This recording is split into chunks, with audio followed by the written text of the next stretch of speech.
नमस्कार दोस्तों। कल पीछे जो हमने क्लास ली थी उसमें हमने बात कर रहे थे किस प्रकार से जो हमारी जो जैव विविधता है उसको कुछ नुकसान हो रहा है। हमने कुछ कारण जानने का प्रयत्न किया था। लास्ट में हमने छोड़ा था कि भी किस प्रकार से जो हमारे काम भी आ रहे हैं ये बहुत बड़ी मात्रा में, तो हम उससे आगे स्टार्ट कर रहे हैं। A large scale development project have also contributed significantly to the loss of forest. Since 1951 over 5,000 square kilometre of forest was cleared for river valley projects.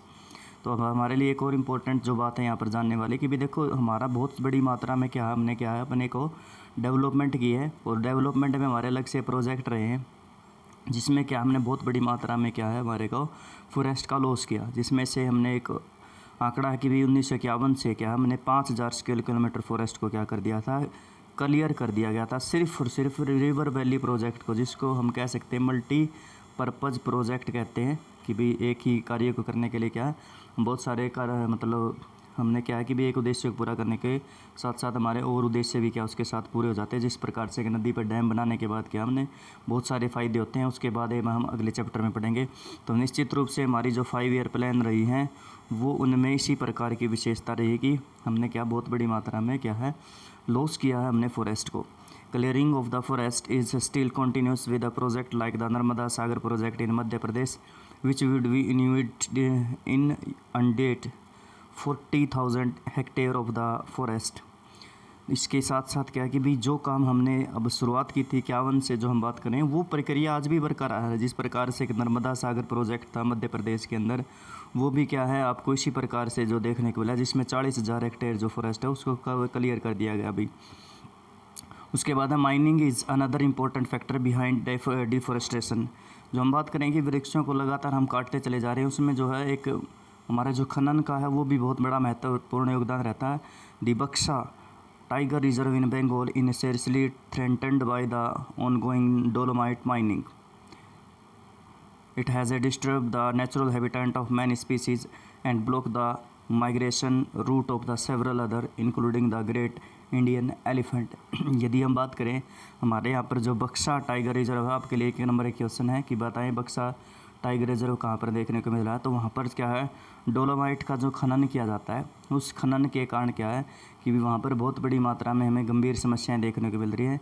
इसमें जो कई जो प्राकृतिक जो है आवास थे जो है प्रजातियों के प्राकृतिक आवास थे जो प्रजातियां थी उनका, जहाँ पर वो रहते थे नेचुरल हैबिटेट था उनका स्पीसीज़ का, वो क्या हो चुके हैं वो काफ़ी हद तक ख़त्म हो चुके हैं। और जिसमें क्या है कई जो है जातियाँ हैं उनके आवागमन का जो मार्ग भी वहाँ पर क्या है अवरुद्ध हो गया, जहाँ से वो ट्रैवल कर रहे थे अपना क्या है टहलते थे, तो उसमें क्या माइनिंग प्रक्रिया होने के बाद क्या वहाँ पर ख़त्म होते चली जा रही है, उनका जो रास्ता ख़त्म हो रहा है। जिसमें से क्या है कि ये जो भारतीय आती होते हैं ये इनका एक एग्जाम्पल है। Many foresters and environmentalists hold the view that the great degrading factors behind the depletion of the forest resource as grazing and fuel wood collection।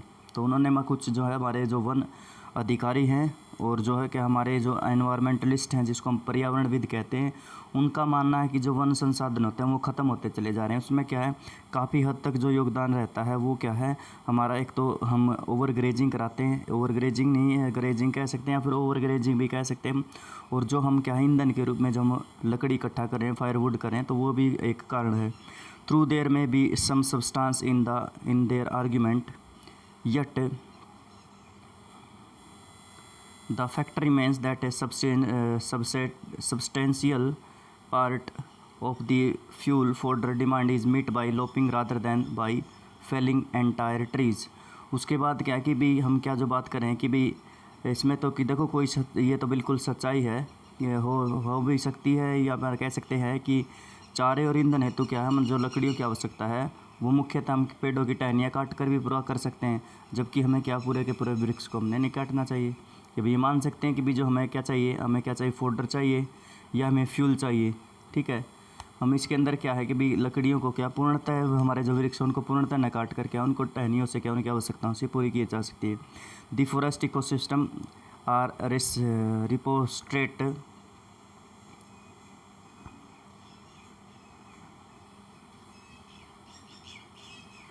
The forest ecosystems are repositories of some of the country's most valuable forest product, minerals, and other resources that meet the demand for the rapidly expanded industrial urban economy. These protected areas thus mean different things to different peoples, and therein lies the fertile ground for conflicts.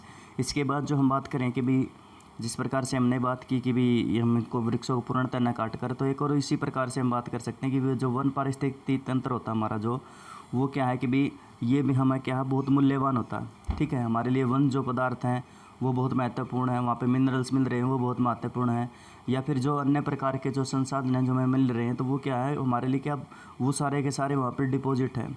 और जो औद्योगिकरण बढ़ रहा है, शहरीकरण बढ़ रहा है, तो उनकी अर्थव्यवस्थाओं की मांग के लिए क्या एक महत्वपूर्ण योगदान एक महत्वपूर्ण योगदान क्या देखने को मिल रहा है हमारे अंदर, ये देता है आपको।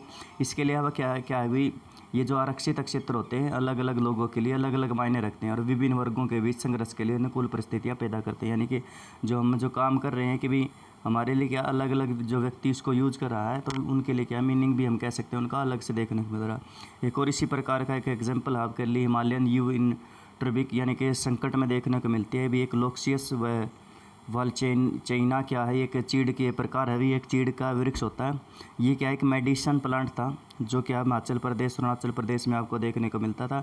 इसमें टैक्सोल नाम का एक पदार्थ निकलता था। ठीक है, जिसमें क्या है कि भाई कैंसर का जो उपचार था उस कैंसर के उपचार में बहुत बड़ी मात्रा में उपयोग किया जाता था। और धीरे धीरे क्या है कई हज़ारों वृक्षों को इनको क्या है काट दिया गया और आज के समय में क्या है कि बहुत खतरे में चले गई और उनके क्या लुप्त होने की जो है बात भी आ रही है अभी आगे की तरफ। उसके बाद हम जो बात कर रहे हैं वो है habitat destruction, hunting, poaching, over exploitation, environmental pollution, poisoning and forest fire are the factor which have led to the decline in the Indian biodiversity। यदि हम भारतीय जो जैव विविधता की बात करें तो उसके जो कम होने के कारण क्या है कि भाई हमने क्या वन्य जीवन के आवास जो होने का कम होने का कारण है कि भाई जंगली जानवरों को हमने क्या करना मारना शुरू कर दिया। हम मार रहे हैं, उनका आखेट करें क्योंकि हमारे लिए क्या हमने बात की थी कि वो बहुत बड़ी मात्रा में काम आ रहे हैं, उनकी क्या खाल भी काम आ रही है, उनकी दांत भी की बात की थी हमने क्या है। ठीक है, उनकी मीट की हमने क्या की मीट भी उनका काम आ रहा। तो इसके साथ साथ क्या कि भी पर्यावरण प्रदूषण बढ़ता चला जा रहा है, जंगलों में आग लगती चली जा रही है। ठीक है, तो ये कारण है जिसकी वजह से क्या है ये ख़त्म होते चले जा रहे हैं भाई।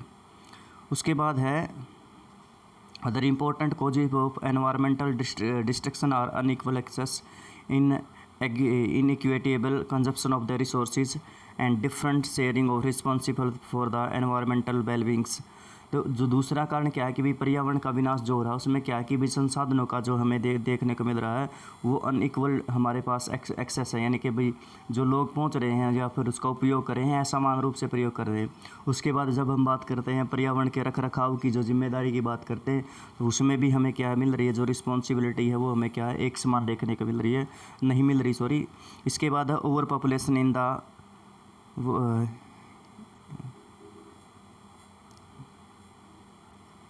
Overpopulation in third world countries is often cited as the cause of environment degradation.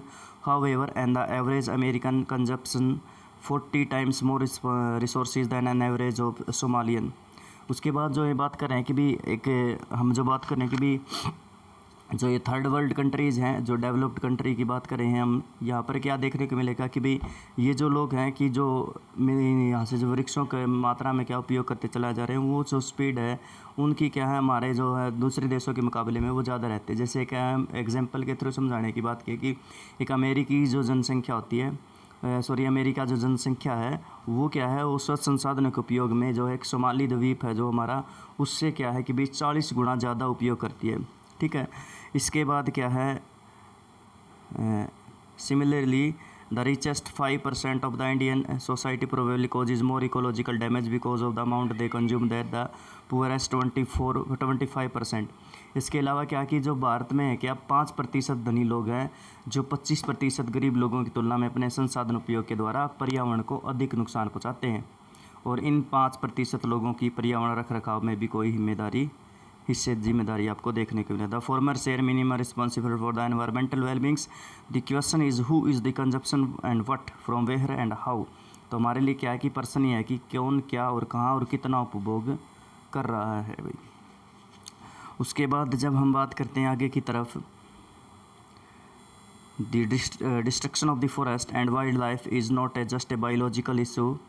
The biological loss of the strongly correlated with the loss of cultural diversity. Such losses have increasing marginalized and impoverished many indigenous and other forest-dependent communities who directly depend on the various components of the forest and wildlife for the fodder, drink, medicine, culture, spiritually extras.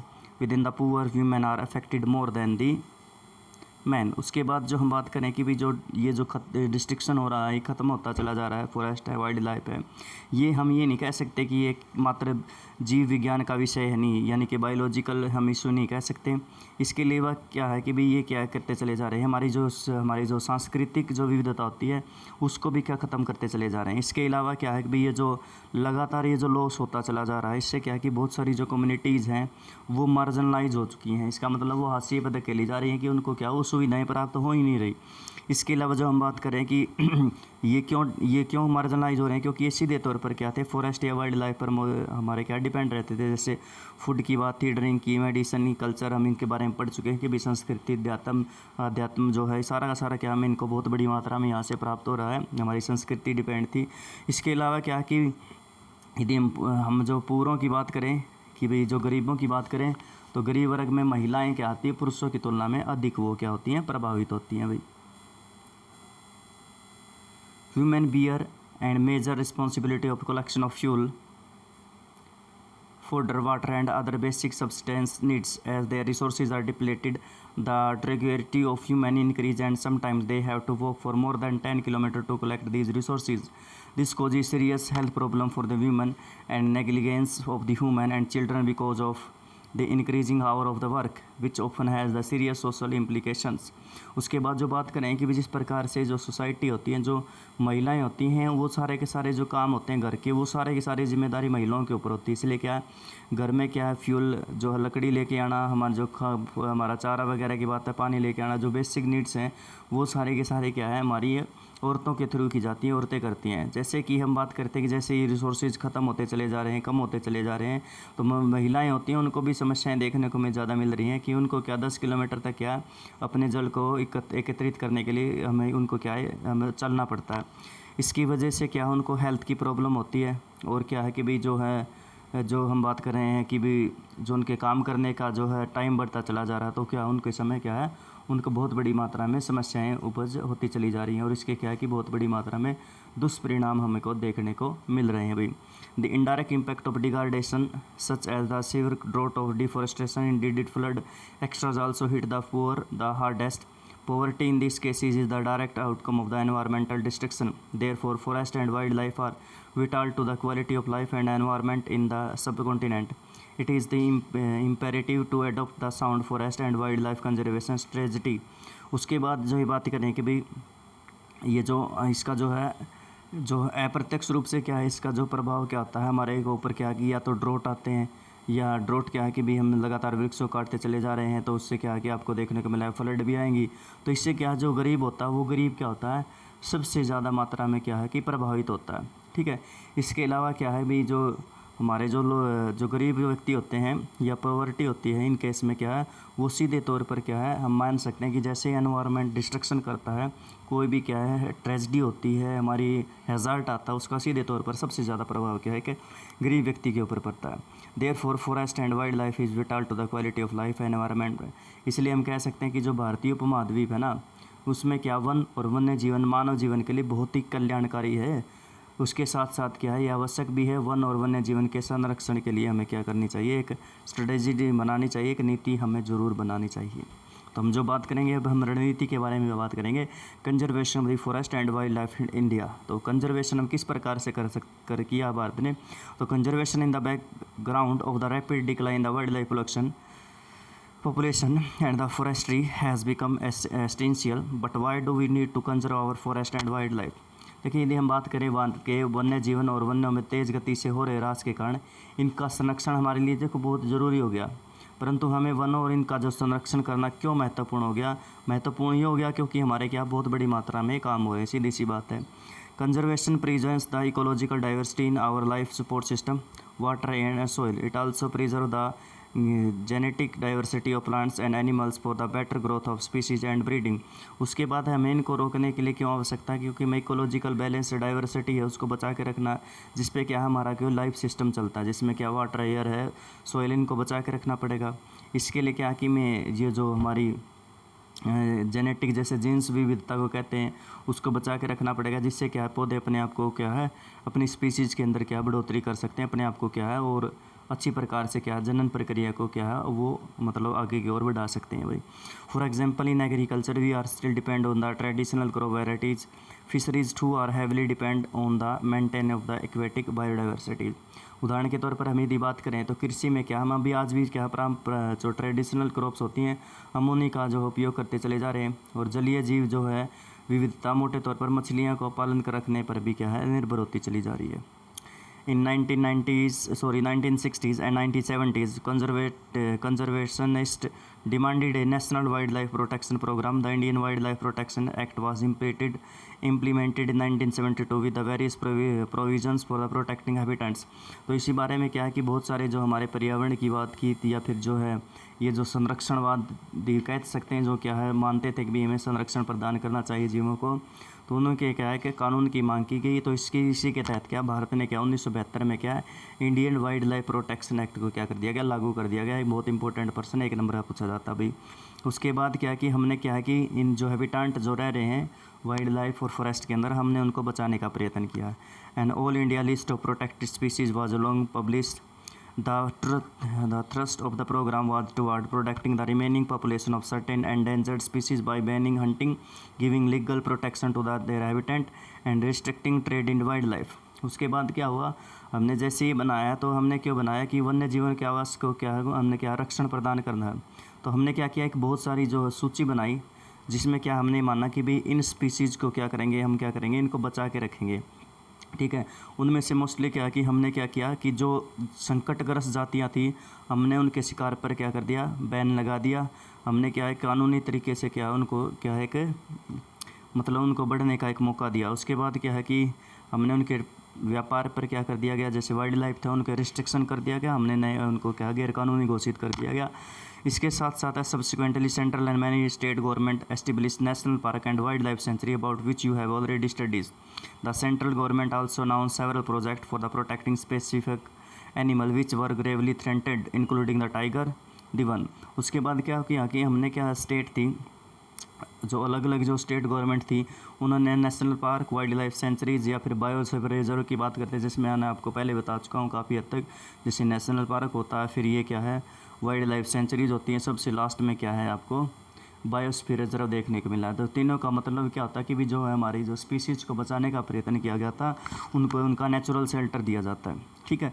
उसके बाद क्या किया अलग अलग से क्या कि ये स्टेट गवर्नमेंट था, इसके अलावा सेंट्रल गवर्नमेंट ने भी क्या है अपने अलग अलग से स्पेसिफिक एनिमल, जो एनिमल हमें क्या लगा कि खतरनाक होता चला जो हमारा जो खतरे में चला गया उनकी संख्या जो लगातार ख़त्म होती चली जा रही है, तो हमने क्या किया उनके लिए क्या अलग से क्या है अलग से कानून बना दिया गया उनमें से, जिसमें से टाइगर की भी हम उसके अंदर बात कर सकते हैं। उसमें दूसरा नंबर है वन हॉर्न डायनासोर की बात कर सकते हैं, कश्मीरी स्टैग की बात कर सकते हैं, और हैंगल कहते हैं। 3 टाइप्स ऑफ क्रोकोडाइल है, fresh water crocodile, salt water crocodile and गिडियाल है, द एशियाटिक लोइन है एंड अदर। यानी कि क्या किया गया हमने इनके शिकार पर क्या रोक लगा दी गई और इनको क्या बचाने का प्रयत्न किया भी बहुत बड़ी मात्रा में। उसके बाद है most recently the Indian elephant, black buck, the great Indian bustard and the snow leopard extra have been given full और partly legal protection against hunting and trade throughout. तो ये जितने भी एनिमल दिए गए हैं तो क्या है सभी एनिमल के लिए क्या सरकार ने क्या है एक प्रावधान दिया गया, जिसके तहत क्या ना तो हम इनका शिकार कर सकते हैं और ना ही हम क्या है इनको क्या है इनका व्यापार कर सकते हैं। तो बिल्कुल पूर्ण तरीके से क्या इनके व्यापार पर रोक लगा दी गई है, ठीक है। एक और बहुत इंपॉर्टेंट पर्सन है जो हम करने वाले हैं कि भी ये जो प्रोजेक्ट टाइगर क्या था इसके बारे में ज़रूर पूछा जाता है। तो सुना है tiger is one of the key wild life species in of final webs. यदि हम बात करें कि भी जो हमारी जंगली संरचना आती है, इस जंगली जाति की बात करें जो हमारा वन्य जीवन होता है उसमें क्या है कि एक बहुत इंपॉर्टेंट जो टाइगर एक स्पीसीज होती है। In 1973, the authorities realized that the tiger population had dwindled to 1,800 27 from an estimated 55,000 at the turn of the centuries. उसके बाद जो ये बात करा कि हमने देखा कि भी एकदम से क्या संख्या हमारी क्या 55,000 से घटकर कितने रह गए, 1827 ही रह गई है। The major threat to the tiger population area numberless such as a poaching for a trade, shrinking habitat, depletion of the prey base species, growing human population extra. तो हमने क्या पाया कि भी जो क्या है इसमें सबसे प्रमुख क्या कारण है कि इन काटने का, कि हमने क्या किया, इनको क्या किया, एक तो क्या किया, बहुत बड़ी मात्रा में क्या कर दिया, इनका मार कर इनका व्यापार करना शुरू कर दिया। उसके बाद क्या है कि भाई हमने क्या इनके मतलब क्या इलीगल वर्क किया, इलीगल तरीके से हमने क्या इनका व्यापार करने का प्रयत्न किया। उसके बाद क्या है कि जो इनके आवास थे जहाँ पर ये रहते थे वो क्या हमने धीरे धीरे ख़त्म करते गए। क्यों? क्योंकि हमारी पॉपुलेशन बढ़ती चलेगी, हमने वृक्षों को काटना शुरू कर दिया।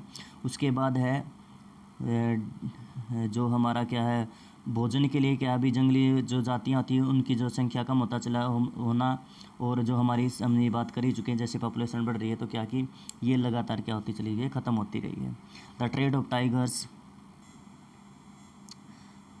उसके बाद है the trade off tiger skins and use of their bones and traditional medicines specially in the Asian countries left the tiger population on the verge of the extension.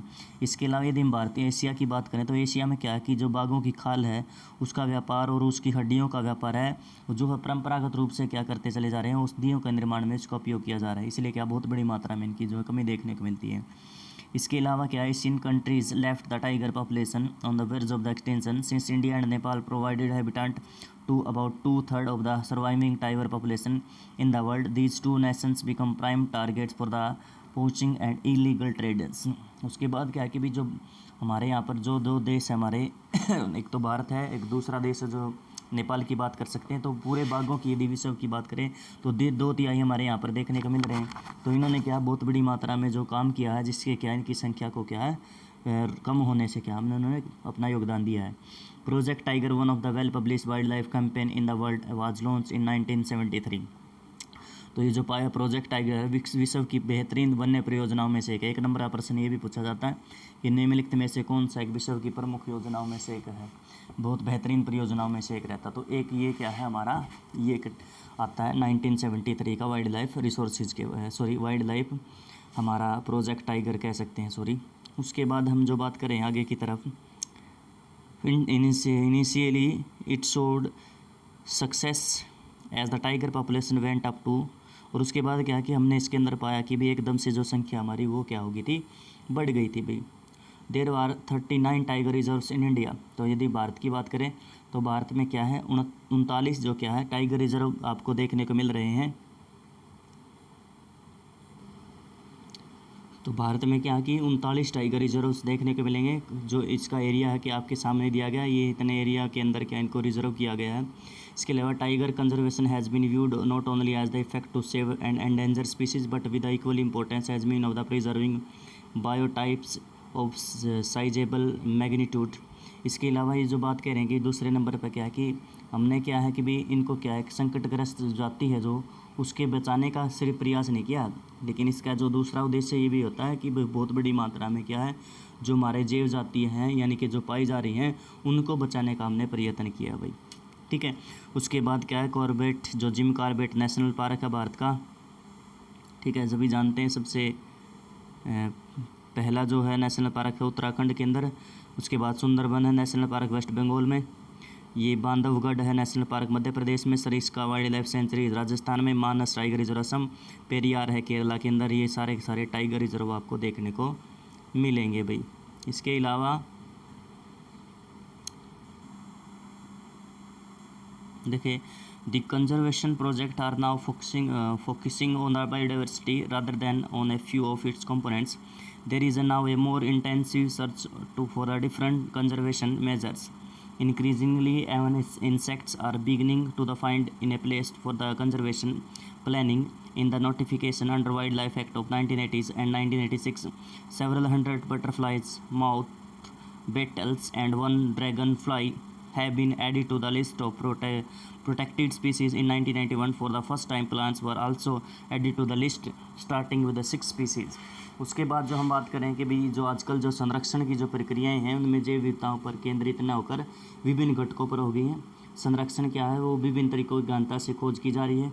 संरक्षण के नए नए तरीके निकाले जा रहे हैं। जो नियोजन की बात है, संरक्षण में क्या है, कीटों को भी क्या है बहुत महत्वपूर्ण योगदान मिल रहा है, उनको भी क्या उनमें शामिल किया जा रहा है। जो हमारा वन्य जीव अधिनियम था 1980 का, और हम जो 86 की बात करें तो उसमें क्या हुआ कि सैकड़ों जो तितलियाँ थी, पतंगे थे, भृंग थे या ड्रैगन फ्लाई थे, उनको भी क्या संरक्षित करेक्ट कैटेगरी के अंदर रखा गया था। इसके साथ साथ 1991 में यदि बात करें तो 6 प्रजातियाँ थी, पहली बार इस सूची में क्या की गई थी, वो रखी गई थी। इसके अलावा हमारे पास एक टॉपिक बचता है, हम इसको क्या अगले इसमें याद करेंगे भी।